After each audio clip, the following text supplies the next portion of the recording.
All right, what is going on, everybody? Welcome to the Serious Angler Podcast, where, as always, our main course for you will be talking and hopefully teaching you guys more about bass fishing. But of course, that does not come without a distraction here or there. So, whether you guys are here to learn or talk about some bassin banter, you are in the right spot. As always, I'm your host, Bailey Eichbrett, and unfortunately, we are without Idaho's finest and without the captain in today's show. We got a couple things for you guys in the hopper. So before we get to all of that, kind of lay out the show landscape for you guys. We're going to be joined by a good friend of mine here in the industry from over at Tackle Tour, and that is Alexander Mei. Great friend of mine, swim bait junkie out on the West Coast, and we are talking about big rat baits, giant rats. That's the premise of today's show. What rats to look at, um, good, better, best, rod setups, reel setups, where the hell to throw these things, the ins and outs of all that to try and catch you a fish of a lifetime. Just because throwing a rat just seems to have I don't know, like an animalistic feel to it. Like, take what you're doing, like throwing a topwater, and times it by 10. You're throwing is big bait, big opportunity for big bites, and a big reward. Like, there's just this really interesting feel when you go throw a big rat like that. So it's looking forward to diving into all that, Alex, because he is a die-hard rat guy. He knows the ins and outs of it. Is really well versed in that big bait realm. Obviously, being from Tackle Tour, those guys are a bunch of tackle nerds. This is going to be a great show for that. And then later we are joined by Dylan and Steve from the Hobie eyewear crew to talk about the new hull float that dropped, which is literally made from leftover plastic from Hobie kayaks. They turn Hobie kayaks basically into sunglasses. And so that will end up wrapping up the show. And I will premise this as I apologize if my voice fades in and out here. I'm actually recording the show before I leave for Texas. And of course, before every big trip, what happens? You get sick. It's a simple head cold, but sometimes my voice goes in and out. I cough. I try to do my very best to mute myself when a hack attack, if you will, not the good kind like Greg Hackney hack attack, but when I have a hack attack comes about, I try to mute myself. So apologies if I missed anything, if there's any noises in the background. But otherwise, Alex he's a tech guru too, so he's got great audio on his end. This is going to be a really fun show. So make sure you guys tune into the links down below as well. If there's anything you guys would like to get discounted, if there's anything too omni efficient, I will put our code series 10 there so you guys can save some dollars. Because it's just like big swim baits, there's definitely entry level to throwing a big rat, but you can also spend a lot of money. But it's a super fun way to catch them. But before we get into the episode, we got some business from the bass boat for you guys. And as always, business from the bass boat is presented by our friends over at Rec Lending. If you currently own or are looking to purchase a bass boat, RV, the folks at Rec Lending make that process super simple to own one, or if you already own one, they can provide the ultimate solution to afford that and make the process super simple for you guys. If you want it to be hassle-free, tailored to you as an angler, being that these folks at Rec Lending are anglers, give them a call, tell them the Serious Angler crew sent you. And our business from the bass boat is an interesting one. More rules being broken in the tournament bass fishing side of things. And we're not going to go too further in detail here, being that these stories are not fully out and it's not from the source. And you guys know, especially stuff like this, that's more on the drama side of things. We don't like to speculate or give any details that we don't have, but we do like to share the news with you. And so that is Matt Herron has been disqualified from the St. John's River event due to breaking information rule. From that, it sounds like he is going to be leaving the Elite Series and be solely fishing the NPFL. And also, Scott Martin has been disqualified from the Lake Okeechobee event, which is massive. That's like one of the Johnston brothers being disqualified from St. Lawrence River and Ontario event. Like Lee Livesey could be disqualified from Lake Fork. That's huge, massive home turf. And it sounds like it was quite simply not intentional, relatively harmless, but still technically against the rules. And it sounds like he self-reported it. So applaud Scott Martin for that. But again, don't know the whole story. I'm sure he's going to do shows and stuff like that where he gets on and talks about it. But wanted to report to you guys for the reason of not to talk about the drama because that's not our place. More so, I think that this is a good thing that the tournament organizations are cracking down on the rules that they have in place versus sweeping them under the rug, which has been amongst the chatter for years now. It leaves no room for guys to try to cheat, live in the gray. It allows it to be that level playing field that no one has a special advantage. or are above any rules that are happening in tournament bass fishing. So, if anything, this is good for the sport because they're cracking down on these rules and making these anglers abide by them strictly, which leans you more towards a professional sport. But that is all for this week's Business for the Bass Boat segment. We'll have more for you guys next week, as next week will be Classic Week. So we have a little mixed up schedule coming up. Don't know if we'll have set shows on Wednesdays going forward for the next remainder of March, but we'll have multiple episodes per week because we'll be filming at the Classic. We'll be at the Amped Outdoors booth to be with them and checking out all of their lineup of lithium batteries. So if you guys are there, check out Amped Outdoors. Come see us.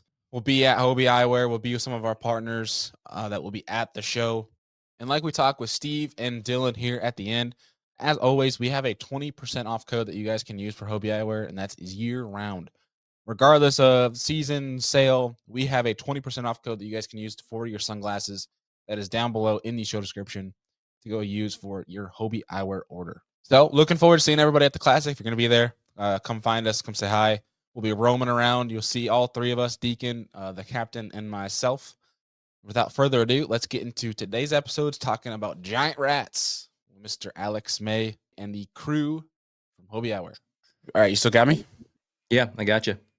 Perfect. All right, we're recording. It's every now and then the record button likes to just for whatever reason screw everything up. Like somebody's audio just won't work when you hit record.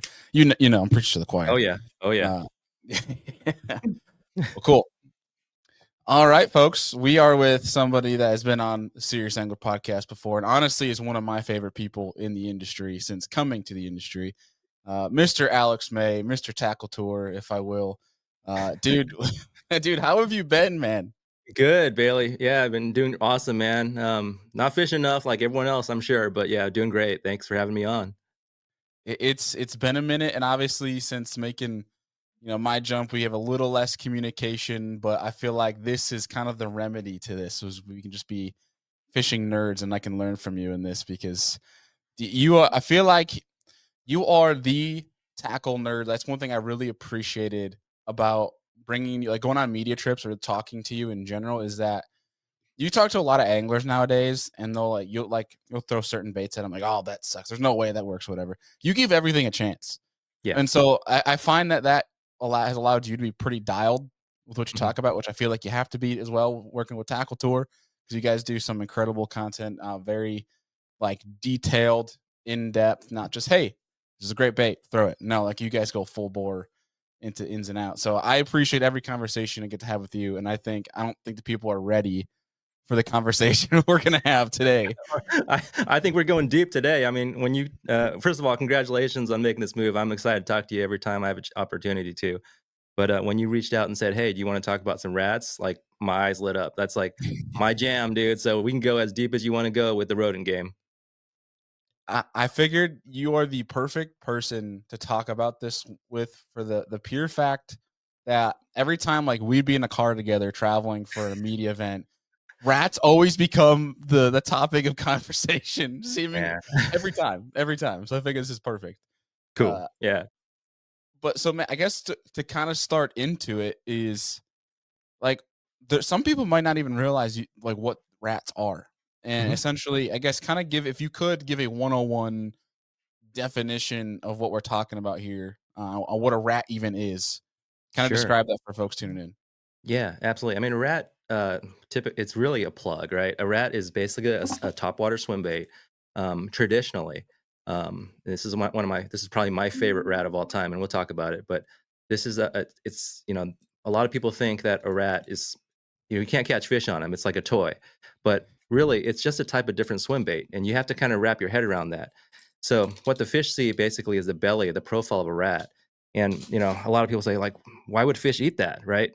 Well, in nature, everything eats rats. Rats eat other rats, So, Yeah, and it's kind of hard to wrap your head around it. But when you think about it, like, swim baits are very accepted, like bluegill swim baits. And if you look yeah, at the profile of this and you imagine like a tail and just put a rat tail on it, that's basically the same thing. It's a different type of bait on the surface. So if you once you get around that, you can kind of imagine how to fish these. And there's many different ways to fish rats. And there's knocking rats, there's slosh rats, there's crankdown rats, but it's basically a topwater, or wake bait, swim bait that you fish, targeting rats or Yeah, targeting and fish. Yeah. right. Yeah, and big fish too. Like it's do you think that like you just put a great perspective into it, holding that bluegill wake bait looking deal, that compared to the rat. Do you think a fish actually knows the difference between those 2, or do you think that's more the angler that is like our perspective, like, "Oh, we're throwing a rat. This feels more," as I described offline, animalistic throwing Mhm. than maybe a bluegill wake bait? Like, do you think they know? I think the fish do know, and I've seen fish, like, track, rats, but at the same time, like, I kind of call it like a strike window. You're basically trying to open up a strike window as big as you can, and, you know, one tip I have when people first get into rat fishing too is if you're gonna just grab one rat, grab a rat that has a white belly. There's a lot of different kind of rats, but, you know, get one that has a white belly on it because I think when a fish sees that, that strike window what triggers them, they may see that as a rat or they may see that as a bluegill on the surface struggling. And if they see that as multiple things, that's multiple triggers. There's multiple reasons for that fish to hit it. It's the same reason why people use different tails. So you can use tails to, change the float, but also I think they see this as a worm as well too. Huh. So that's also opening up your strike window by just adding that additional, element as well too. So, yeah, do fish see it as a rat? I think some fish do. They may mistake it as a bluegill or a struggling fish on the surface, but at the end of the day, they still eat it, right? So you just want to add as many different things as you can to, trigger that strike. Yeah, I'm there. I've always I like to bring up this terminology called angler theory, where it zero data whatsoever is backed by it, and it's just our brain what we want to believe. Yeah. And that's just more where I can have fun with my imagination, where data doesn't screw Mhm. up my theories that might be more fun than what the data provides. Yeah. But Yeah. I like to think that there's smarter bass that realize, yes, that is a rat. I'm gonna eat it. Or there's some bass that are like me that are pretty dull and dumb and just see loud, obnoxious, shiny things. I'm gonna chase it. like, Yeah. Yeah. and I feel like both look at the rat and they say, okay, it's time for a meal. But Yeah, no, you're right. I think, fish see things differently than we do, right? For sure. And, what we wanna believe and what fish actually believe, we're not exactly sure. But I think a lot of anglers, when they fish a lure good enough and they kinda unlock that bite with that lure, they kinda figure things out. Um, and you just, then you start replicating that and you start yeah, adjusting and adapting. yeah. Why do you think that we don't see, not to get too deep into this side because I don't want, because a lot of our shows we talk about tournament stuff and I want to get away from that a little bit.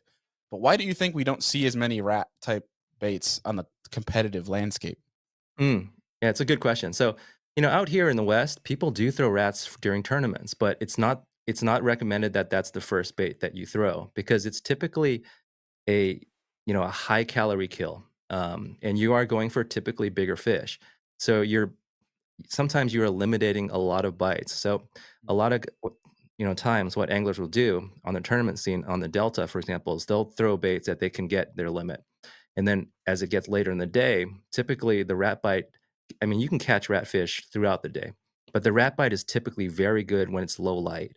It's early in the morning, late at night, and especially after dark. And we can talk about night fishing with rats. It's like my favorite thing to do. But that's when you tie on the rat and you get that kicker fish because at that point you're trying to cull fish. So, Mhm. used as part of your arsenal, it can be deadly, but it's probably not the first bait you wanna throw because you may skunk if there's no fish that's gonna Right. commit to eating that rat, and that I think that's one of the reasons why you don't see it used as a primary tool in tournament fishing. That makes sense.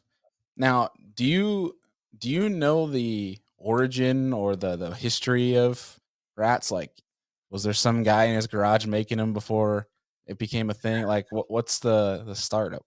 There's a ton of people that, claim that they built the first rat, right? I mean, a lot of these originated from the original wood plugs, going back and it goes back, decades. But in terms of swim baits, some of the very original rats, the OGs, I think when rat fishing got really good is when people started building them out of wood. And there's something unique about wood, and it puts out a very unique knock, a very unique sound. And unlike a lot of other baits, that sound adds a huge trigger mechanism. So I think when guys started figuring out, like, oh, I could shape my plug into a and add a tail and make it look like a rat, um, fish are going to eat it. So yeah, there's a lot of guys that claim they built the first rat. Not exactly sure who did, but yeah, it goes back decades. I can only imagine with that community mixed in with like the big bait community of who's who's trying to raise their hand first of I did it. And I'm sure there's probably like a few people that did it simultaneously that Oh, oh, just didn't even. I'm Yeah, sure yeah, it goes way back before the swim bait game that, the right. first, rat plugs were thrown or painted like rats. There's definitely a couple of rats that are considered very OG rats in the swim bait game, like the OD rat here, really good rat, and that's a resin rat. Mm, And it replicates a lot of the great things about, a wood rat. And I think really kind of like the king of wood rats is the elude rat, this rat here. And if you're like this is kind of a grill rat for a lot of people. And unlike a lot of other rats, it has no weights in it. It's basically just the wood itself, the characteristics of the wood plus the mhm. hardware that's creating the very unique swim action and as well as this very unique knock sound. So it's just an extremely fishy rat. And those are kind of some of the OG rats that are really kind of highly regarded in the rat game. That's pretty cool. So I want to we're going to dive into like the actual application of the wrap, but Yeah. real quick, kind of go through. You talked about resin rats, wood rats. Kind Mhm. of talk about the different options for people that are looking to get into throwing a rat, and what Sure. those might mean. Yeah. There are really 3 kind of rats that, on the market today, and it goes from the kind of mass production build to the garage bait, custom swim bait, builder, and, on one end are the injection rats, basically the plastic rats. These are things like the original, like, Spro Rat, um, the and the good thing about those rats is that they're more affordable. Because Mm, of the internal hollow structure, you can add things like rattles and steel, beads to create unique knocks. Um, but they're very, very consistent because they're coming out of a machine. Every single rat swims almost exactly the same. They make the same sound. Then you go to resin, and those guys are pouring resin. Then you can do some different things with resin that change like the knock frequencies, but also you can get really very creative in terms of the look and feel of a resin rat, also the sound. You can do things like with the carbon fiber, um, and then there's the hand carved wood rats, and I think these are the most expensive. They're the most labor intensive. These are really artists that are carving these rats by hand and then painting them up. And I think those rats, are extremely fishy. This is the elude triple double. This is actually the original prototype rat that Lendl painted up for me, and they're fantastic. But the challenge with wood rats is that they're expensive, they're hard to get, um, and also because of the characteristics of wood, not every single rat's going to be the same. In fact, that same series of rat every rat's gonna fish different because every piece of wood is different. Every piece of wood has a unique sound, a unique grain. So it's hard to replicate that exact behavior with that wood rat. So when you get one that catches fish, it becomes super fishy. You kind of highly regard that rat and you fish it a lot. But that's the yeah, complete spectrum. So injected, resin, and wood, and they kind of go in that price range. From affordable to the most expensive. I think wood rats are the most collectible. But yeah, injector rats, they catch fish. There's a lot of them that I highly recommend, especially for anglers that are just getting into the game. yeah, They're extremely durable and easy to fish as well. yeah. And I like how you put that as like as a scale because my limited experience with rats comes at the injected level. That's all I have. Like I can see in my little tackle room the two little Spro rats that I've had. Uh, but like it's I guess for somebody it's similar to the swim bait game, going from that level up to the wooden handmade, do you think those are so expensive, similar to like when we talk about artwork, because it's almost like a collectible? It is all that time put into it. It really is more of a art than just being a bait as well. Do you think that's why the cost can get so high, or are they worth that performance as well? When you get a good one that catches fish, I mean, I showed you that white elude. I've caught hundreds of fish on this bait. This is super fishy. It just makes the right sound. Fish are just pissed off at it. These are fantastic. And you know, the thing with wood rats is, they used to be very expensive. I think now that swimming markets come down quite a bit and they are more accessible. So you can find them at that, $250. And I know that sounds like a lot for one bait, but that's actually a very reasonable cost considering all the labor that goes into creating one of these rats. I think the challenge with them is that that artist is typically building, a certain number of rats, and they're dropping them, or you can place an order and get on a list. So it's harder to get one of those rats. You have to kind of, you know, put in a little bit of time and effort sometimes to get one of those rats. One of my favorite rats, probably my second favorite rat, is the sneaky, and this is a wood rat as well too. And Brady, the painted this for me in that kind of white beigeish color because I wanted a different color rather than, usually his rats, they show off beautiful grain, but I wanted a white rat, specifically from him. And he has a very hard epoxy that makes this very unique knocking sound from his rat as well too. Yeah. So sometimes you just have to talk to the builder to do something. It's not something that you can go on an e-tailer and just order and have, the next day. So, you got to put in a little bit of work to get that, those rats, which I think is a challenge for some people, especially when they don't know what they want or make that type of investment. Yeah, there's a skill in itself from that, and for people tuning in from injected up through that scale, you talked about some great ones at the top of the echelon, Mm. the wooden, the handcrafted. Um, for folks that are looking to either get into it or kind of in that second level there, which ones would you recommend? Because I mean, there's like you mentioned the Spro one. I know like at Omnia, I have a couple in my cart as we're looking here. The Evergreen, the Oh yeah. Combat Rat, ones that are like the $50 range. Yep. As they work their way up, what are some great options? Yeah. I mean, you brought up a good one. So, the Spro Rat is a really good place to start, I think, for a lot of people. And it's easy to fish. It's very consistent.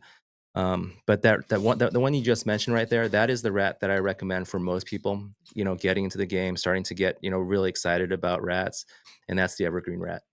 Um, you know, I find this rat is like from an injected standpoint almost perfect. I think the tail could be improved. In fact, when the way that it instead of it screwing on, it actually hooks on. It's actually a great tail. It's got great movement. But I've had fish hit it so hard that the tail just gets blown right off. I mean, that's one of the things that's so addictive about rat fishing is that it's such a violent takedown. It's a splashdown. It's a flush. It's we could talk about how live sonars changed the rat game too, but the way that you see a fish hit the bait, it's really unique. Now this bait, I think it's a really good one to recommend to both that entry level rat user, but also someone getting starting to advance in the game. It's got some very unique characteristics.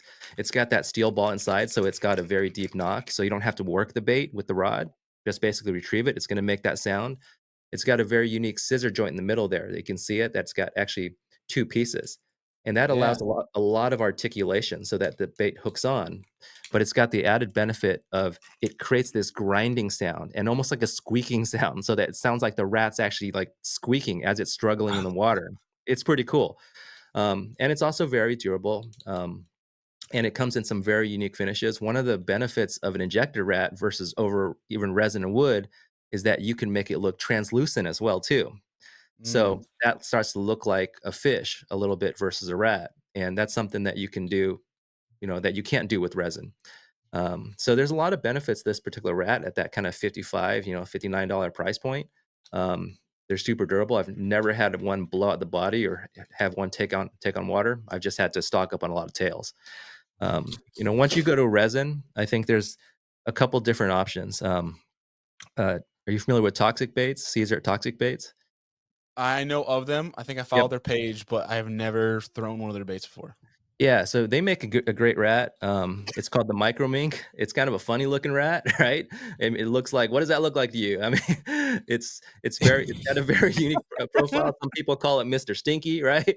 Yeah. Um, Yeah. but this one's in a popcorn pattern. Here's the black pattern. A lot of people they grab black rats because they love fishing them in the dark. But you don't have to Yeah. get a dark rat. And he's got a really cool lip on this.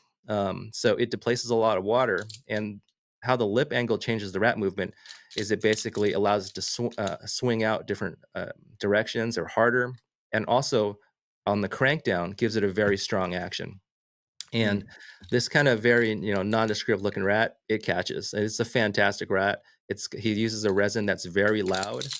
Um, but yeah, it's interesting to me that this rat gets bit so much. I think it looks like a lot of different things. It looks like, yeah. a rat. It looks like a muskrat. It looks like, a minnow.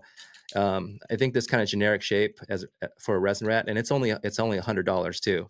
And So much that, more affordable, which yeah, is crazy to say nowadays that we're saying $100 is much more right, affordable, right, but and yeah, yeah, right, right.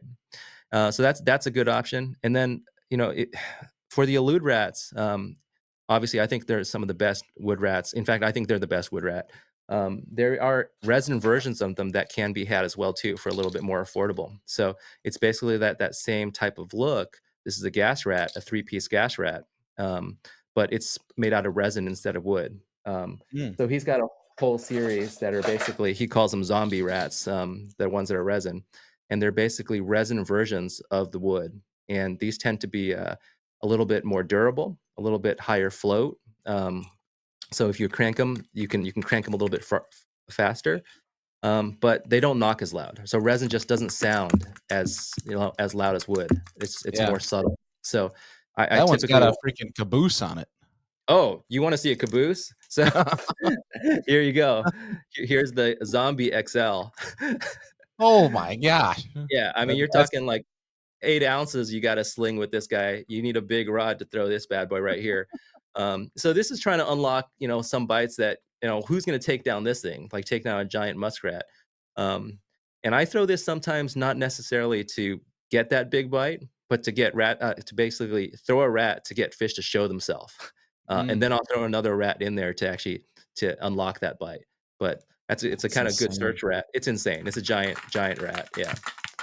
Alex, that might be the quote of the show is when you said, "Do you wanna see a big caboose?" Here we go. Yeah. Here, yeah. Line of the show.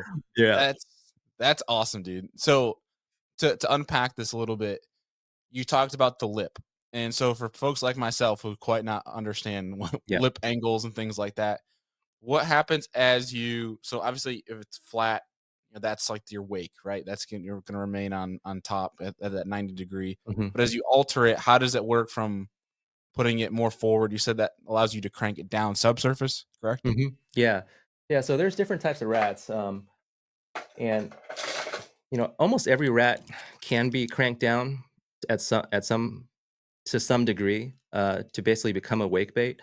Um, but depending on the shape of the lip as well as the angle, that's gonna change the rat's action, both on low speed and high speed cranks. Mm. The wider the lip is typically gonna have a stronger, side to side movement. But a lot of that is basically what the bait builder has intended to be the primary action of the bait. So some rats are really kind of designed to be fished on top. Um, some rats are designed to crank down, to kind of look like a rat that's swimming in the water.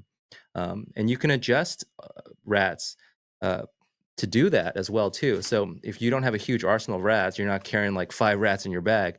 If you have a rat that you primarily like to fish on top, you can change the action by adding tungsten on the bottom of the rat to get it to Oh, come down a little bit more.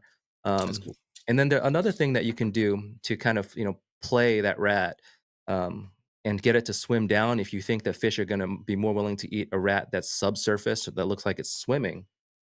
A lot of this has to do with how you work the rat with your rod and your reel. So if you're fishing a rat that is waking on the surface, you kind of want to fish it with rod tip up. So that allows the angle to come up a little bit, and that rat is going to go across the surface with the maximum knock.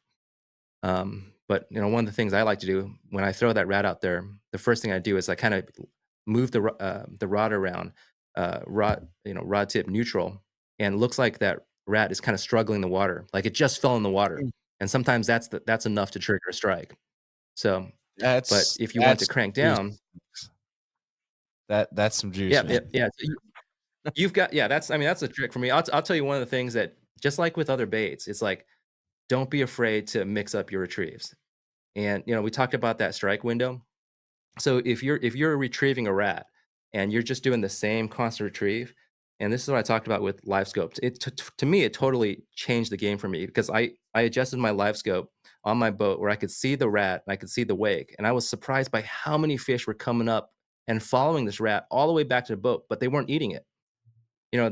The fish were inherently very curious about it, but I think for them to wanna take down a rat, an animal that big, it's a high calorie kill, so they've gotta feel comfortable to wanna take it down. Yeah. So, as I'm fishing it, I'm changing the action, I'm making it look like it's struggling, or I'm putting my rod tip down and suddenly doing like a swimming action to get it to dive down.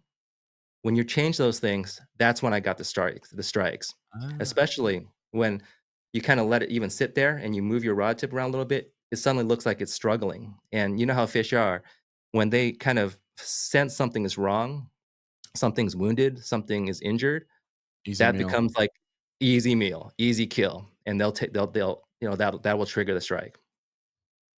That's so cool. I mean, shoot, you could take that and put that into terms too for frogs, for poppers, anything of that nature. That's I don't know why that's not talked about more. That's super cool, but yeah, Yeah, every rat's different too. So, like, rather than go out and get a ton of rats, you kinda have to figure out how that rat behaves. Every single rat's got a different personality, and to get it to behave and, you're almost dangling a puppet in front of them, right? How do you make it look like it's struggling? How do you make it look like it's injured? How do you generate the maximum knock from that rat, and when to do it? These are all the kind of things that, anglers have to adapt to. yeah, that's super cool. Um, so when you're going out fishing and you say you got two rod setups, one that's more for a rat to crank subsurface, one that's more of a top water. How are you looking at the lake where to apply that? Like Mm, in situations where what when and why would you use one to crank subsurface versus a top water? yeah, so, yeah, typically when you look at, like, pictures of me fishing, like, there's, like, 2 or 3 rats tied up at every given time. It's a total rodent infestation on the boat. Yeah, I Um, love that. yeah, and it's because I like to be ready. So, again, when it's low light bite, that's when I'm throwing a rat. It doesn't matter if it's open water next to structure. If it's a low light bite, fish just they wanna eat rats. If it's after dark, throw open water, and I like to throw rats that typically are on the surface that have a maximum knock. Because unlike a lot of other baits that are, quiet, when you're fishing at night, you kind of want to have as many triggers as possible. So you want to have water displacement, you want to have knock. It's one of those baits that you can track audibly as it's coming back to the boat. So you kind of know what's going on. So it's a great night fishing bait. Now during the daytime, like I love throwing, wake rats and surface rats near structure. So again, I try to throw it as close as I can to structure, create that struggling action, make it look like that rat just fell off a tree into the water and is trying to get out. Um, and then, if I'm fishing off the bank, that's typically what I'll do, and I'll work it multiple times. Don't be afraid to throw that rat in the same spot 3 or 4 times, and that fish will get comfortable with it. Um, but also, if you have the benefit of live scope, that's another opportunity when you start to see follows. That's when you throw that different rat in there. That's when you throw that crank down rat in there because you want to mix it up a little bit. So I think just That's throwing cool. things alongside structure, near trees, over, uh, s- subsurface structure, those are good things. But don't be afraid to throw rats over giant flats too. There's a lot of times that fish will rise up and hit rats in open water. One of the things that changed how I view rat fishing as I was on the boat and I threw out a rat. And a buddy of mine came up to talk to me, and we were talking. I left that rat out there, and I was just holding my rod, barely moving. I was just talking to him, and out of nowhere, a 4 pounder comes and hits that rat. And I think it was just literally the rat on the surface bouncing on across the water, doing nothing that was enough for that fish to go, you know what? That's easy kill. I'm eating it. And my buddy was like, "Did fish just eat that?" And I was like, "Yeah, it's crazy. I was doing nothing." So, sometimes even just a subtle action just Yeah. is enough. Yeah, I mean, you think about it, even just like the wakes in the water, probably can get that body to swivel around a little bit. Looks like it's just it's a bass when you look at it, it's like Shark Week ready to tee off on a Right. seal, like, just Right. chilling there. It's like it's almost too good to be true. That's But right. yeah, that's incredible, man. Yeah, it's crazy, and I think that's one of the best things about rat fishing is that it's so visual. Um, it's something that you can sight fish for them, but when a fish hits that rat, you're gonna feel it, you're gonna see it, you're gonna hear it. It's one of the most, crazy splash hits that you'll ever experience, and it's addictive. Yeah. Like, once you start catching fish on rats, it's hard to put it down. It is, and I'll say I don't know why it's taken me this long to dive deeper down the rabbit hole. Maybe it's for the fear fact that I've dove in deeper down the swim bait rabbit hole that it's gotten me more comfortable to spend the money. Yeah. But my experience with rats have been like, I think Spro just come out with their rat years ago. This was Mhm. early on when I was finally able to start going fishing on my own without my parents type of deal. And everyone knows in the north, spawning smallmouth are the dumbest fish known to man. And we have this one lake by us has a flat, and it's all crystal clear water. And when you time it right, a bunch of smallmouth will just get up there like hundreds Mhm. on beds. And so it was this phase. My brother and I were just going out with a buddy of ours had a boat, and we just tried to experiment with how many just weird things we could get these smallmouths to bite. And I saw on social media about the Spro rat, and Mhm. so I went and bought it. And I was like, I'm gonna try this thing. And it was crystal clear water. I was throwing I can see it over there. I don't know what color it is off the top of my head, but it's like that purple one with the chartreuse tail. Oh, yeah, yeah, Um, you know what yeah, I'm talking about? yeah. And I bombed that out, and it's just we probably had the most fun 2 hours catching 3 or 4 pound smallmouth on a rat in crystal clear water, watching everything. Like, granted, they're on beds, right? So it's obviously what's gonna happen, but Yeah. it was that's the kind of stuff that gets you fired up to Absolutely, dive man. deep. Yeah. Yeah, No, that's absolutely awesome. Yeah, and that yeah. that kind of purple rat, that PBJ rat, yeah, that's the Mhm. juice, man. Yeah, those are great. It's fun. It really is fun. And I guess with that too, um, talk about the rod setups because it definitely sounds like from using like the Spro Rat, which you could probably just use like a normal like a chatterbait setup or something of sorts Yeah. on that. But to throw like that big caboose 8 ounce bait, whatever you're showing earlier, you're gonna need different setups to do this and do it efficiently. So kind of walk through what your I guess main setups Yeah. would be. Yeah, kind of the same rods that you use for big glide baits, you can use for rats. You could throw it on a traditional flipping rod if you really had to. But my advice to people is kind of get a rod that's kind of rated an ounce and a half or 2 ounces more than the bait that you're fishing. Because that rat fish is so violent. And the way that I particularly like to throw rats, because you want to keep them on the surface, is with braid.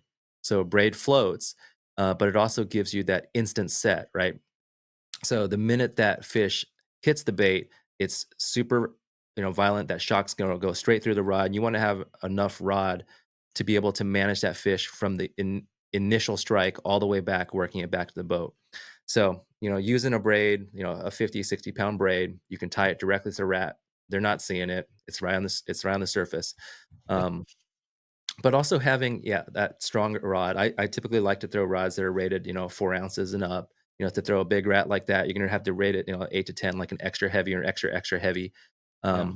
And I do like to use a bigger reel. A reel that has not only a beefy drag in it, but also I like to change out my handles as well too. This is something I love to do for glide bait fishing as well too, because it basically you can, with glide bait fishing, you're doing a lot of reel bumps, and with a longer handle, you basically are, getting more out of each bump. But with rat fishing, with a larger reel and larger handle, that gives you more leverage to work that rat. Basically, you're doing more rod tip action to give it action, the rat action. But once that rat, there's a fish that hooks up on that rat with this big handle, you can really grind on it and get it back to the boat and control it. Mm, Sometimes the fish, they've hit it on the surface, they're super hot, they're going to jump out of the water, they're going to try to use that bait's, leverage as they're trying to shake it. You get head shakes with rats. It's yeah. pretty crazy, working it, back to the boat. You wanna have as much rod and, reel as possible. So, a true swim bait setup is ideal. Use braid, change out those handles if you want maximum leverage, DRT, some of those Gomex's handles, they do a good job there too. Yeah, and that's such a good note where it's when I was getting into swim bait game, I was like, dang, these baits are so much heavier. Like it's harder to cast, and it's incredible what the right, especially like people overlook the real aspect too. Mhm. think they can just throw whatever 150 size reel and it'll be just fine for these heavier baits. But um, the rod and reel plays such a big component in that. Now, when you're talking bigger reel, are you talking like a Tranx 300, Lexa 300? Like, where are you looking in Yeah, regards to yeah. how big of the reel? Yeah, exactly. So the new Tranx is actually really interesting with the core solid setup. So the Lexas are really good too. I do like some of the JDM stuff, like the uh, Metaniums, Mhm, and Terra as well too. You can throw them, with something like a Bantam as well. That's a mhm, smaller reel, but with that's solid enough that you can crank on it. So, as long as it has enough line capacity, you can do it with braid. It's not a problem. Now, with some of the crankdown rats, I do set it up with fluorocarbon because fluorocarbon sinks. right. And when you're cranking down, I think you do want a little bit more of that, that invisibility to help it get down. So I will use a leader on some of those rats. But again, just having enough rod to manage that fish, and tie good knots because you don't want to lose those expensive rats, right? I mean, that's Yeah. brutal if you snap off a rat on a fish. Yeah. Yeah, I mean, just like, expensive swim baits, this is the same thing. You don't wanna hear that snap and see that bait flying out there. Yeah, yeah. Hopefully, it's one that floats at least so you can hope that some fish doesn't eat it and get there in time. Uh I've had a fish give me back a rat. I broke off on it, and I mean, it was pretty heartbroken. That was as a rat that I caught a lot of fish on, and I was looking around, and he literally threw it up. Like got it off somehow and spit it up, and I was able to retrieve it. Like you said, a floating bait. It made my day. He's basically he coughed it back up for me. But yeah, I've lost a few glides. When you hear that snap off and it's gone, I've gone swimming and no luck. oh my gosh. I thought you were about to tell me that you broke off on a bass with the rat and caught it again with another rat or something along the lines of that. I'm like, "That's the greatest story ever." So, But well, it's still This nice. this this particular rat, again, I've caught hundreds of fish on this one rat, this elude rat, and for years, it was literally one of 2 elude rats that I ever had. It was, so this particular rat, I was fishing, one time, and I high staked it. It was on me, but, like, I was literally working that fish back, and it was big fish too, and my rod broke. Literally, the whole, third of the top of Oh, the man. rod broke and literally it's hanging off the edge. And the only thing I was worried about more than landing the fish was getting my rat back. But I was able to land that fish. I got a picture of the whole thing. But yeah, I got that other half of the rod back and the bait too. But yeah. Gosh dang. Well, that's a good question too to lead with that is it's like for people buying these, like, looking for replacement treble hooks. Mhm. Where do you typically lean from a brand, style, size standpoint? I like, a lot of the rat swim baits come with pretty decent hooks, and I'm not. I think it's okay to throw them. And what we do here at Tackle Tour, we're obviously trying to test the initial setup from the manufacturer. So we'll fish it with the factory, but I do switch out a lot of hooks, and hooks get damaged and they do get dull. Owner ST36s are fantastic hooks, um, and also some of the Gamakatsu triple hooks are also excellent hooks. They'll hold up well. And here's a little trick too that I like for dialing rat baits. So get a little aquarium, just a tiny little one, and you basically put your rat in there and you float it, and you can do the adjustment with the tungsten, whatever, and then you can basically change where the water line is on the rat, how you want it to sit. So you also can look underneath and see what fish are seeing, and then also kind of adjust and tune that rat perfectly. You kind of want it to sit totally flat. And I also like to use tails that typically will float on the surface or add buoyancy to the rat. And you get a very good idea of how that rat's going to look. When you change out hooks, sometimes you change out bigger hooks. That's going to change that sink rate a little bit or Right. how it's sitting. So, tuning that rat ahead of time, that's going to save you a lot of time when you're out in the field. So I've seen a trend with the guys that throw glide baits that they downsize their treble hooks. Mhm. Is that the same with rats too? Not as much.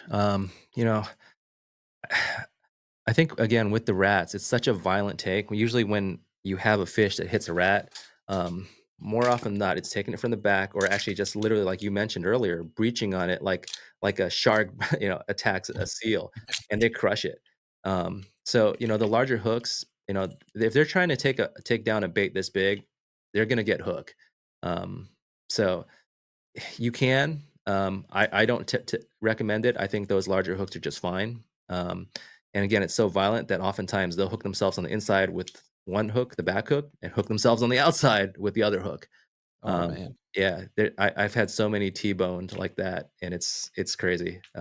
So I don't worry about hook size so much. They'll eat it. Is there any like pattern to like throwing a bigger hook on the backside and a smaller one up front, or you just gotta run If standard? you're gonna run a bigger hook, I would run the bigger one on the back. But again, make sure that it doesn't change the float too much. You kind of want to make sure it looks natural. If you put a larger hook on the and you suddenly look like the rat is like off kilter, that's probably too big of a hook. So yeah, but if you are gonna put a bigger hook on, put the bigger one on the back. It's just a drunk rat, Alex. That's all it is. I know, man. Again, Yeah, it might look more injured, right? it's true. It's Yeah, very true. yeah. So to go back on one of the things you said earlier, talking about the tails Mhm. and making sure you have replacement tails. Yeah. For any brands that don't send it or replacement tails or have the option to buy a replacement tail, what kind of resources are out there for people to go say buy replacements or aftermarket tails or things of that Yeah, nature? yeah. I mean, best tail in the game is from Elude, and they sell the tails uh, on the site separately from the rats as well too. They're easy to get. There's a lot of different builders, like I mentioned, Sneaky, and they use the Elude tail because they know what it's all about. It's highly durable. It floats. Basically, if the tail comes off, it'll float in the water. You could pick it up. Also, it's very durable on the screw, so it actually holds on. Like I can hold the whole rat by the tail. So that's a good Yeah. option, but you don't have to. You know, if there's a particular worm that you love to fish, even if it's a power bait worm, you know, put that worm on. Sometimes just like color, matters in terms of fishing worms. You can also experiment and put like a zoom trick worm on a bait as well too. So at the Tell end me of the that's day, a Senko you got on the back of that thing. you can I mean, I wouldn't put a Senko on there because the Senko, it sinks so much, right? It changes the buoyancy. You wanna kinda take a worm that doesn't affect it as much, but you could, right? Yeah. But, yeah, Senko's an expensive worm. It's probably gonna get blown off every strike. Yeah. But Yeah, every time it yeah, gets sniffed. yeah. Oh, there's a lot of guys that use, like, silicon. They use a certain type of plastisol that's a little bit more durable.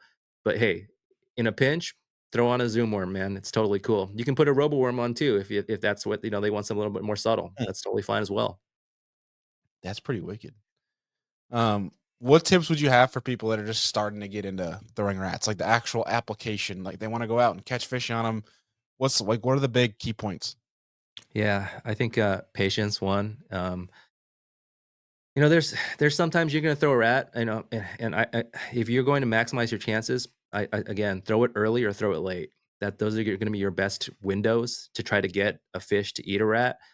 But so, when you're first going out, tie that rat on when you're first got in the morning or sunset. That golden hour is fantastic. But then again, patience. Work that rat, really learn your rat, learn how to fish it. Uh, it's okay to do straight retrieves, rod tip up, just crank it back slowly. But then as you kind of get comfort with it, don't be afraid to work in a little bit of that rod action as well too, to get different strike triggers. But yeah, don't get intimidated by throwing something that big. If you haven't thrown rats, it seems like a very big bait, but you'd be surprised by how many small, like 1 pound fish you're going to end up catching on a rat. Bass are just extremely aggressive. They're not afraid to take down. Like sometimes, how often you've thrown a bait and you're like, why did that like dink even Yep. think they could swallow that thing? It's the same thing with rats. Yeah. You're gonna, even though it's kind of a natural culling mechanism that you are gonna tend to catch bigger fish, you're gonna catch some dinks as well too. So just Yeah. kind of build up confidence and figure out what, the fish in your particular body of water, how they react to them. So my last question on this before we wrap up here. Excuse me, my voice is leaving as the longer we do this show, my less voice I'm getting.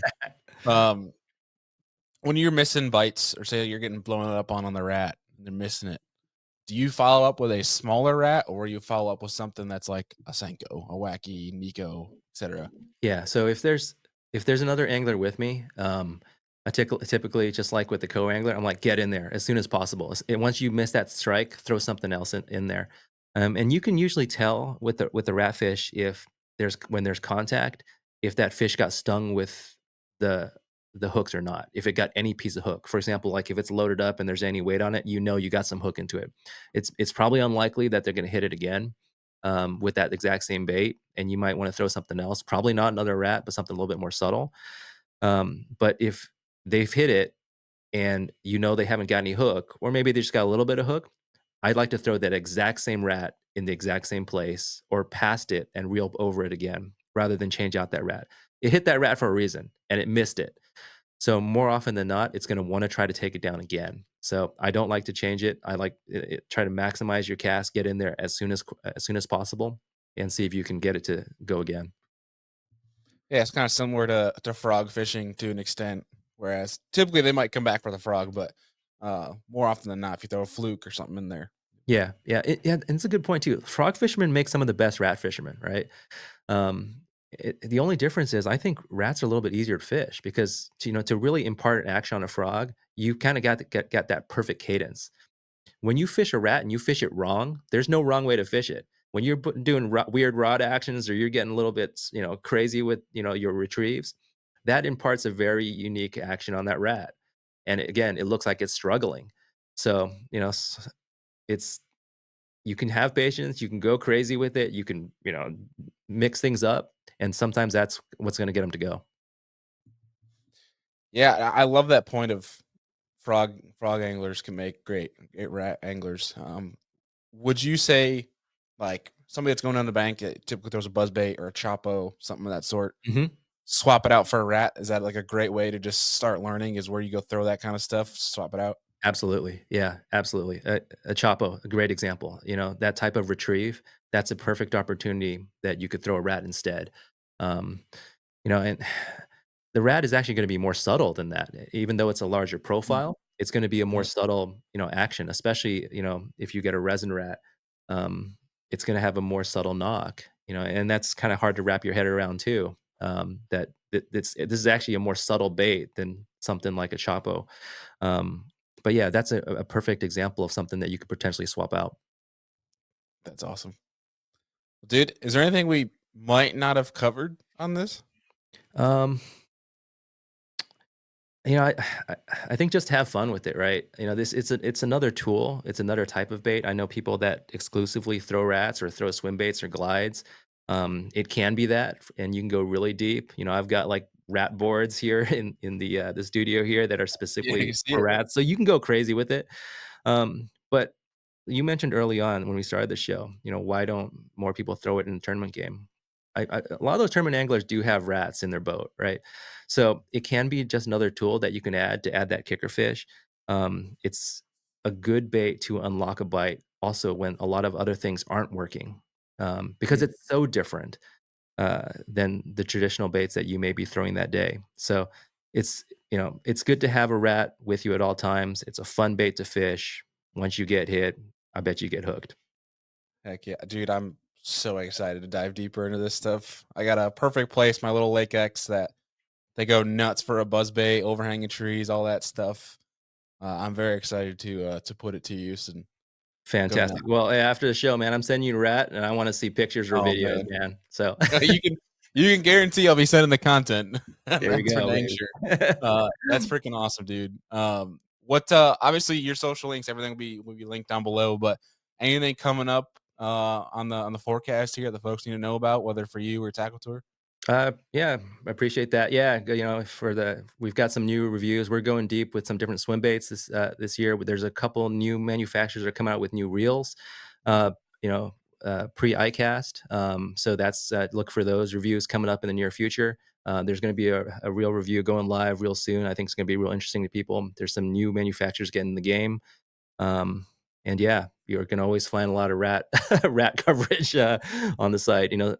We typically have reels are the number one most read, rods, and then after that swim baits. So there's just a lot of people that are interested in these type of baits. So yeah, look for that on tackletore.com. That's awesome, dude. Well, buddy, as always, it's a pleasure to talk with you, but also get you on the podcast here. And hopefully we'll run into each other this year. Are you gonna be able to make iCast, you think? That's the plan. Yeah, I hope to see you out here, and always got an open invitation for you to come out west and go fishing on my boat as well too. Well, you might have to make that happen, dude, because I'm gonna be covering the BAM tour, and I'm flying, Oh, out yeah, actually to cover Don Pedro and, the Delta and things like that, and we'll have to might have to loop in some travel and stay a couple absolutely. days. You can do it. We can have Mark from BAM, join us as well too. So, yeah, please Perfect. do come out and let me know, and, we'll go catch him. I can guarantee you that. On a Heck rat. yeah, dude. Yeah, I would expect nothing less. Yeah, yeah. Dude, I appreciate it, and, we'll be talking to you real soon. Thanks, buddy. I appreciate you. Awesome. Well, I don't really know what else to say about that episode beyond that. That was freaking sick, and I cannot wait to go get a rat and go chucking around and aimlessly cast a thing trying to catch a big bass on it. You guys definitely going to see on my own personal YouTube channel at Be the Fish. I will be throwing a rat a bunch this year. I'm just excited to give that thing a whirl, catch some big bass on it. Big baits in general this year is going to be an emphasis for me, but um, the show is not over. Thank you again, Mr. Alex Mei from Tackle Tour. Make sure you guys follow him down below. But the show is not over. We are about to be joined by Mr. Dylan and Steve from Hobie Eyewear. All right, folks, and as promised, we are joined by the Hobie crew here. We got Steve and Dylan from Hobie Eyewear, and like we told you guys a little while ago, they came out with something pretty cool. We're gonna do a full deep dive into it on this episode. Before we do that, fellas, it's good to get you back here on the pod. How are things in your guys' neck of the woods? Steve, we'll start with you, man. A little bit like you, waiting for this cold to go away, waiting for the ponds to open up and get some fishing in. But otherwise, everything's great. Heard that, Dylan. You're a little bit warmer than us. Yeah, it's a little bit warmer down here in Carolina. So, waiting for the full spring season to come in, staying busy over here and gearing up for the Bassmaster Classic. So excited to see you guys there in about a month. Yeah, it feels like it came up fast, like speaking to the classic anyway, where it feels like we were just like our crew was getting ready for it, making plans to go down, getting Airbnbs and stuff, and it was like it feels like 4 or 5 months ago, and now it feels like tomorrow. It's about to be here. But I'm all for that. There's no complaint in that because I love the classic. Because being here in the north, Steve, I know you know it too. Like the whole industry feels like it's all down south, where Yep. it's the classic and the and iCast are like my Christmas because I get to see everybody. Everybody I get to talk to on social media, never see in person. So I'm looking forward to it. Obviously, you guys being a highlight in that. So I'm looking forward to the content to come from it and just an all around fun time, the classic, and for people to see what we're going to talk about here even more in depth and in person. So I guess kind of let's just hop right into it with these the new Hull floats. And Dylan, I guess give the people a little background information and kind of what is the Hull float? What's been the buzz about this new pair of sunglasses you guys released? Yeah, no, absolutely. So, as you know, we're always looking to innovate, following the footsteps of Hobie Alter over at Hobie. Always creating ways to make activities on the water easier and more accessible to people. So, with eyewear, we create a high quality product. It's at an affordable price point, so it's very accessible for people. But we're always looking to step up our game and say, what hasn't been done yet? What can we do next? So, with Hull Float, we've managed to create a product that's actually the first pair of sunglasses made from upcycled Hobie kayak plastic. So, in the manufacturing process, we have found a way to take all that excess kayak plastic and turn it into floating sunglasses, which is really cool, and we've gotten some great feedback on so far. It's going to be pretty cool for when I finally can get down south this weekend when I leave and actually, have open water to go fish, to have essentially it on my face, but also in the kayak, which would be kind of cool. Oh yeah, Cool to and say. our slogan is "What floats your boat?" because it literally is what floats your boat. Yeah. You're sitting in the same boat, and now it's on your face as a pair of sunglasses. Yeah. Yeah. It's pretty cool. Pretty cool deal. And obviously, you guys working on this, you guys talked super passionately about it. Uh, I'm just pretty hyped as a consumer of both the kayak and also of your guys' sunglasses to see this idea come to fruition. So I guess with that, Steve, how the heck was this even done? Yeah, so this is several years in the making. So one of the guys at Hobie had an idea one day when we make our kayaks. So when they rotomold these kayaks at the very end, the hatches, the storage hatches, they cut those out with like a big Dremel-like tool, and then that plastic gets ground up and it gets recycled. It gets sent somewhere for recycling. And he said, "What if we took some of that plastic? Could you make sunglasses out of it?" And we're like, "Love the challenge. Let's try it." So we spent the better part, and it's a new kind of plastic for the use as sunglass frame. So it wasn't just like, yeah, throw it in the mold and it works out. We had to go through a lot of different iterations and styles and modify molds and things like that. But here we are. So we ended up taking that plastic, grinding it down further, getting it into our factory. They ran a bunch of tests. We did try different styles to find out which ones work best and so on. And we arrived with Hull, and we're really excited about it.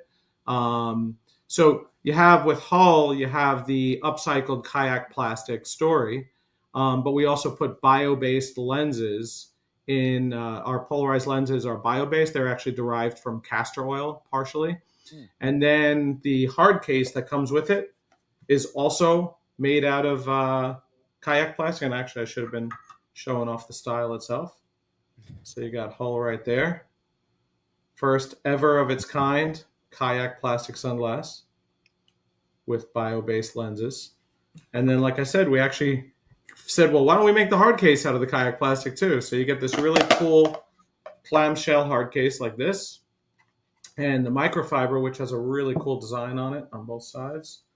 The microfiber is from recycled microfiber material. So it's a really like top to bottom, sustainable, eco-friendly story with the Hull sunglass, and we're really excited about it. And the pressure I'm under now, before we're even knowing what the sales are yet, I mean, they actually did get off to a fantastic start, but what I mean is like, throughout the whole season, Yeah. is already developing the next style. The minute people said it, they're like, great, where's the next one? So Yeah. that's when there's excitement, because people are already thinking like further down, like, okay, well, when do I get the lifestyle version? This is a typical wrap style for fishing, and people are like, great, what do I wear when I'm not fishing? I want that kayak sunglass. So it's in the works. So that's something we're really excited about, and yeah, it's been a passion project for the last like 3 or so years, and Dylan and I have been working closely together on it all along, and we're really excited to be here and now on your podcast showing it off. I gotta ask, how many questions or DMs or feedback did you guys get of people asking for the actual like kayak colors in the sunglasses? Quite a few, but Yes. that could be part of the next challenge. So Yes. we'll see what we can do. It's so like the kayak community though, when you think about it, like a lot of guys like to match, whether it's rods, reels, the color of their apparel to the kayak. Yeah, see, so these colors, I can't imagine. That's one of the first things they probably thought of was, how can I get this to match my kayak now if it's made out of, the leftover plastic. That's I'm sure that's come up a lot and will continue to come up. Yeah, But this is how it looks when they first ground it down, and then we pelletize it in this form here, and that's cool. what gets injected in the mold, and then we just add some black coloring to get the black frame color. But it has come up, when do you make this color, like special edition ones, Yeah. and then you have like that sand color. So definitely things we can play around with. I'm sure there's much on the horizon that Yeah. have to look forward to. But you mentioned some, obviously, each component of this having some sort of great tie-in to whether it's recyclable or going green, whatever the movement may be. But it sounds like there's also a couple different foundations in the process here that are also tied in. Dylan, can you talk about that, like in the Fish America Foundation, Yep. Fear My Heart, all that stuff? Yeah, absolutely. So, as Steve mentioned, we've been working on this for a really long time, and we really wanted to make sure it told a full sustainability story from a lot of different angles. So, we spent the better part of 3 years making sure that this product functioned and felt and performed exactly like one of our normal pairs. But we wanted to take it beyond that, and so we really wanted to hit sustainability from 3 different angles. So, repurposed materials. And then we wanted to give back a little bit. So we found Fish America Foundation, which is ASA's research and conservation branch. And we've decided to partner with them and help support everything that they're doing for fisheries and improving water quality around the country. So we're actually giving back a portion of the proceeds from all the sales of Whole Float to their organization. So Really happy to get that partnership going. So, not only are you buying a product that is made from repurposed materials, it's going to help out the environment. You're now, when you purchase a pair, actively supporting a foundation that is improving water quality and conservation efforts around the country.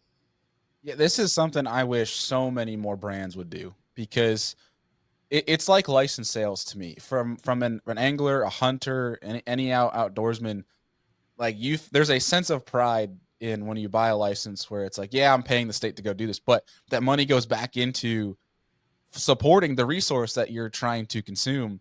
And so this stuff, I'd absolutely love it, especially the fact that, I can go and buy sunglasses, a pair of sunglasses, one that I need, but two are quality. And three, I know that by supporting that, I'm also supporting this sport and this fishery, this and Mother Earth that I love so much, right? Without it, we're not going outside. So it's that fact. I wish more companies would get on this train, because it's one, obviously it benefits everybody, because simply put, without Mother Nature, we can't exactly be doing the things that we love. This industry we're in wouldn't exist. Hmm. So the more we can do to take care of it, the better. And that kind of comes full circle with, what you guys are doing with Fear My Heart. And so kind of dive into that a little bit too, with what Carl's got going on. Yeah, no, absolutely. So that's really the third tier here. So, repurposing materials, financially supporting sustainability efforts, and then what I feel is the most important is actually taking action and going out there and doing something. So, 2 years ago, when we partnered with Carl Jacobson, he was started his Fear My Heart lake cleanups, and we cleaned up the Tennessee River right ahead of the Bassmaster Classic in Knoxville. So was able to attend that. It was a really, really cool experience just to see all these people come out on a rainy day and clean up the river. And, you don't realize how much trash makes its way into these waterways and is just really just there until you see these tons of bags and truckfuls of trash that just, 50 people in a few hours were able to pull out of the water. So that's just a small part of it. There's so much more. So being able to support things like that and get behind Carl and everything he's doing, it's huge. And I know as the years have gone on, he did another lake cleanup last year that was bigger than the first one. He's planning to do another one this year at the end of June, and he's looking to expand that into other areas. So he wants to make it like a cleanup weekend all around the world, really. America, Yeah. Australia, anywhere. So I'll be doing one in my area. I know you're looking to do one in your area with Yeah. MYKBF, but we want to encourage anyone. Hey, if you're at the water, you see a piece of trash, just pick it up. Organize a cleanup of your own. Any small effort can go a long way in taking action and cleaning up our waterways. Yeah. Eh, what Carl has been doing, I think there isn't enough that could be said for the stuff that he's been doing with Fear My Heart, and especially on that standpoint, because a lot of this trash stuff too that's in these waterways isn't caused by anglers, but anglers are dominantly the groups that are taking care of it, Right. from that standpoint. And Carl is doing a great job of leading that charge. And I'll throw in there too, because he kicked off this episode actually with talking about the Fear My Heart winners for his incentive program on the elite. So there's not enough to be said of the different positive things he's doing, but also the things he's trying to do to benefit all of our fisheries, our waterways. And you guys are playing obviously a huge part in that. So it's cool to see where all this is coming. And I think this is just the foundation of something that could be massive, growing with not just you guys, but with Carl. And I can definitely see some other folks and groups, hopefully like ourselves, that can benefit and hopefully increase not just where it's being done, but the message behind it too. Yeah, no, absolutely. Yeah. So with these, I got a question for when it comes to somebody that is looking to buy a pair of new sunglasses, and they've heard us preach about the blue fins and the snooks for years. And so when they go to buy a new pair of sunglasses, why should someone look at a hull float compared to, say, a snook? What might be, obviously there's a great message in giving back in regards to the hull float, but what might be part of that decision making process? Yeah, so it usually starts with fit first of all. So hull is, I'd say, like a medium to large fit sunglass. So if you have a really small face or a massive head, like really massive head, it might not be the glass for you. Um, the beauty is, like those other styles you mentioned, snook and bluefin, it is actually also a floating sunglass. We sometimes forget about that part. That's one of our biggest stories, but there's so many other exciting things to talk about with the style that we're like, oh yeah, and it floats. So yeah, it fits nicely in our floating collection between like Snook. Then you have kind of Everglades. This is maybe a tad bigger than Everglades or similar. Then you have like Mojo Float, and then you have Bluefin. So it kind of fits in that middle area, that sweet spot where probably it fits most heads. Then to a certain degree, it's the styling. Maybe you like this style more or less than like one of the other ones. Although fishermen are funny, like they'll try glasses on, when I'm at selling shows or whatever, and so many guys are like, "Oh, I don't care what it looks like. I just want it to work." So that gets to the next point, the most important part, because I heard it said the other day, sunglasses are two circles and two sticks, right? But what matters the most really is, significantly, is the lens, because that's ultimately what the whole idea of the frame is to hold those lenses in front of our eyes. So we have Hull is in all of the main fishing lens tints. So if someone's selecting and do I do Hull or not, we're offered in the gray. We have the gray with the cobalt mirror. We have the copper with the sea green that you've seen me holding up. And of course, one of the fan favorites is our Sightmaster Plus lens. So really, the decision again will be, since we cover basically all the main lenses, it's going to come down to fit and styling. And if it's a toss up between Everglades and Hull, it might be, hey, you know what? I want to be part of that story. I'm going to buy the hulls. Yeah, that's such a good point, because for sunglasses, when you're talking to anglers, one, obviously, like you mentioned, lenses, and then two, really just comes down to I want to forget that they're even on my face, like from a comfortability standpoint, which I think you guys have excelled in, especially for some guys like me with big fat heads, like the Bluefins, just kind of cup it and I forget they're there. That's perfect. But also with wearing these hull floats, I've noticed the same thing too. So you guys have nailed it when it Yeah, we comes. hear that a lot. A lot of people, and obviously I've war test the heck out of these glasses, and yeah, they're very, very comfortable. Very, they're the properties of the kayak plastic are a little bit different, so they're a little bit softer and a little bit more pliable in a good way. That they just conform to your head and they just feel super comfortable. So even when I was talking about someone with a big head, I'm like, actually, people with a really big melon really could wear them. Whereas with regular glasses that maybe have slightly stiffer properties, you're kind of like, this will fit or not. Yeah. So I think a wide range of people are going to be wearing Hull.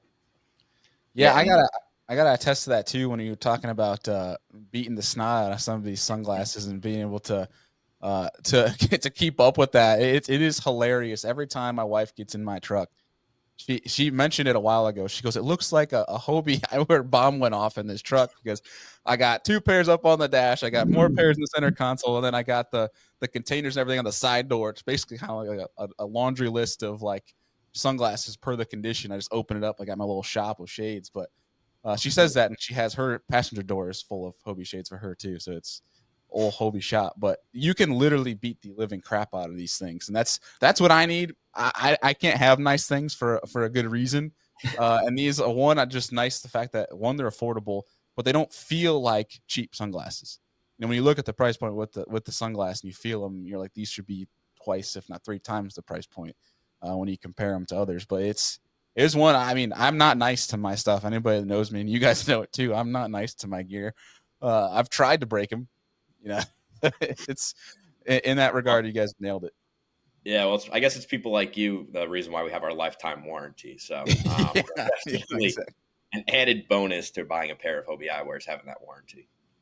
Yeah, well, I mean, you guys are so geared, obviously, towards fishing and water, marine, but like for folks like myself that shoot, that hunt, that do all these different things, and it's got something gear, especially from a lens standpoint. I know it was funny when you guys brought this idea or the whole float to our team first.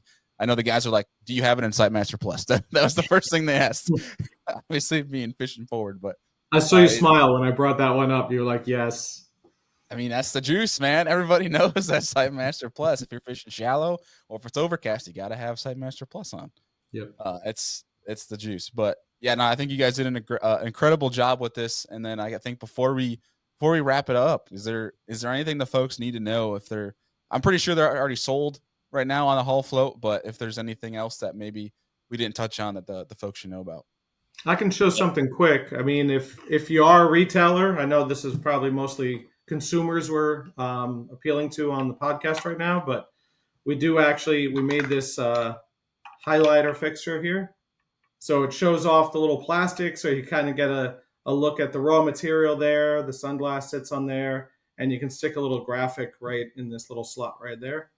And then the other thing I didn't show when I was going through all the different components, because it's more packaging than it is a component of the glass, but we also use recycled cardboard or paper in the creation of our hull packaging. That's pretty snazzy. Well, for folks that are going to be at the Classic, definitely come by the Hobie eyewear booth. You guys will have the gauntlet there, I'm sure, for them to try on. For when we're talking about sizing, not everybody has giant melons like myself, but they can go try out some different pairs and see all the cool stuff and talk with you guys personally about the whole story and anything else. But Dylan, was there anything else we need to hit on? Yeah, no, I think you covered it. We'll be at the Classic, booth 3312. Like you said, a really good opportunity to get your hands on the full gamut of eyewear that we have. We'll have a really big whole float display there with half a Hobie kayak. It's pretty cool looking if you didn't see it on social media. And then we'll have some fun activations and giveaways going on that you want to take advantage of. So definitely come visit us at the Classic. If you can't make it, like you said, check it out on HobieEyewear.com. It's the most value you're going to get on the market in a high performance pair of sunglasses. It's priced right. It gives you everything you need. It's got that lifetime warranty. And the lenses, they're going to help you catch more fish out there. So definitely give it a look and give it a try. And I'd also say, check out the video that we recently posted. You actually get a little inside look at the manufacturing process and everything. It's one of the better, and we put out a lot of good content. It's one of the better ones we've put out. It's a very cool, I think it's 1 minute video, Dilly. Yep, 60-second video. Like I said, just kind of wraps up the whole process into that short amount of time. Heck yeah, that's awesome. Well, what we'll do is we'll link that video down below, as well as link direct to the Hull floats for if anybody that's listening or watching this wants to go direct to get a pair for themselves, they can. But fellas, appreciate you guys taking time out to jump on the show. Looking forward to seeing you guys here in a couple of weeks. Guys, that was just awesome. I mean, to talking about giant rats with Alex, and then how the Hull floats came about with the Hobie Eyewear crew. Jam-packed show. That's for dang certain. That is a jam-packed freaking show. And hopefully you guys really enjoyed that. All the links to everything we talked about are down below. Appreciate all you guys that are tuning in to these shows, whether you're on YouTube or the podcast. But it was an incredible one with some incredible people. Hope you guys enjoyed that. If you're listening, please leave us a rating and review. If you're watching on YouTube, please drop a comment what you thought of today's show. And if you have any other ideas for future shows, things you would like us to talk about, anglers you would like us to have on, things of that nature, any feedback is appreciated. As always, folks, appreciate y'all. We'll see you on the next one.